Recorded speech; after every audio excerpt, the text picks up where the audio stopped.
গরুর মাংস রান্না করব, সেই জন্য এখানে 1 কেজি পরিমাণ গরুর মাংস নিয়েছি আর মাংসগুলো খুব ভালো মতো ধুয়ে পানিটা ঝরিয়ে নিয়েছিলাম। এখন দিয়ে দিচ্ছি 1 টেবিল চামচ পরিমাণ হলুদের গুঁড়া, 1 টেবিল চামচ পরিমাণ লাল মরিচের গুঁড়া, 1 টেবিল চামচ পরিমাণ ধনিয়ার গুঁড়া, লবণ দিয়ে দিচ্ছি স্বাদ মতো, জিরা বাটা দিয়ে দিব 2 টেবিল চামচ, আদা বাটা 1.5 টেবিল চামচ, রসুন বাটা দিয়ে দিচ্ছি 1 টেবিল চামচ পরিমাণ। এখন এই সব মশলাগুলো আমি হাত দিয়ে খুব ভালোভাবে মাংসের সাথে মেখে নিব। যত ভালোভাবে মেখে নেবেন মাংস খেতে কিন্তু ততই ভালো লাগবে। তো মেখে নেওয়া হয়ে গেছে, এবার আমি একটা ঢাকনা দিয়ে ঢেকে প্রায় 1 ঘন্টার জন্য একটা সাইডে রেখে দিব। 1 ঘন্টা পরে ঢাকনাটা তুলে নিচ্ছি আর এখন এই মাংসটা আর একটু ভালোভাবে নেড়ে দিব। একটা চামচের সাহায্যে আমি একটু উল্টে পাল্টে দিচ্ছি। এরপরে এই মাংসটা রান্না করে নিব। একটা প্যানের মধ্যে 1/4 কাপ পরিমাণ দিয়ে দিলাম তেল, 1/2 কাপ পরিমাণ দিয়ে দিচ্ছি পেঁয়াজ কুচি। পেঁয়াজটা তেলের সাথে একটু ভেজে নিব। এবার দিয়ে দিচ্ছি গরম মশলা, আমি এখানে 4 টুকরো লবঙ্গ দিয়ে দিলাম, 4টা এলাচ, 2 টুকরো দারুচিনি আর দিয়ে দিচ্ছি 2টা তেজপাতা। তেজপাতাটা আমি একটু ছিঁড়ে দিয়েছিলাম। এখন এই মশলাটা আমি পেঁয়াজের সাথে কিছুক্ষণ ভেজে নিব।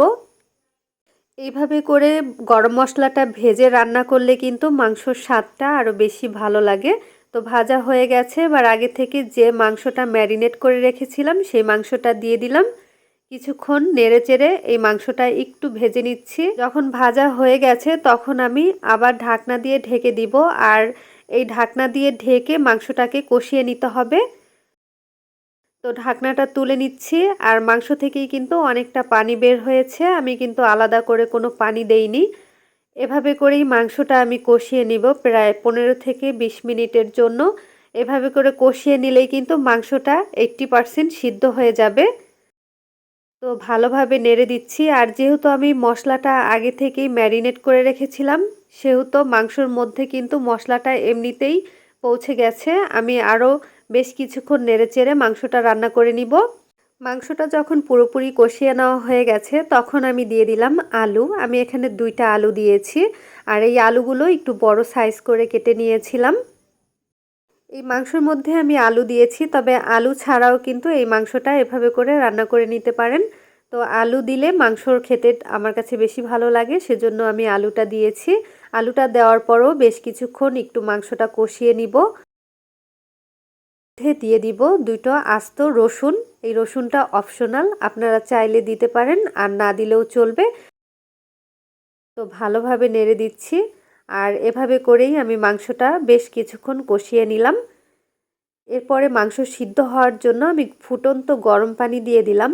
আমি এখানে পরিমাণ মতো ফুটন্ত গরম পানি দিয়েছি। পানিটা এমনভাবে দিতে হবে যাতে করে মাংসটা পানির মধ্যে ডুবে থাকে আর মাংসটা যেন পুরোপুরি সিদ্ধ হয়ে যায়। তো এখন ভালোভাবে একটু নেড়েচেড়ে দিলাম। এরপরে আমি ঢাকনা দিয়ে ঢেকে এই মাংসটা পুরোপুরি সিদ্ধ করে নিব। কিছুক্ষণ পরে আমি ঢাকনাটা তুলে নিচ্ছি আর মাংসটা কিন্তু এখন পুরোপুরি সিদ্ধ হয়ে গেছে। আমি কয়েকবার ঢাকনাটা তুলে নেড়েচেড়ে দিয়েছিলাম। এবার আমি দিয়ে দিব 1 চা চামচ গরম মশলার গুঁড়া। এই গরম মশলার গুঁড়াটা মাংস রান্নার শেষের দিকে দিলে মাংসের থেকে খুব সুন্দর একটা ঘ্রাণ আসে।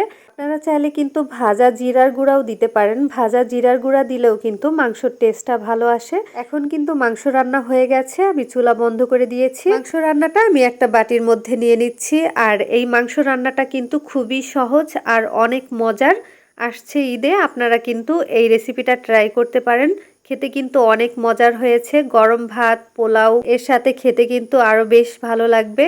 চাইলে কিন্তু আপনারা রুটি পরোটার সাথেও এই মাংস ভুনাটা খেতে পারেন। আমি যেভাবে করে এই মাংস রান্নাটা আপনাদেরকে দেখালাম সেমভাবে রান্না করলে আপনাদের মাংস রান্নাটাও কিন্তু মজার হবে।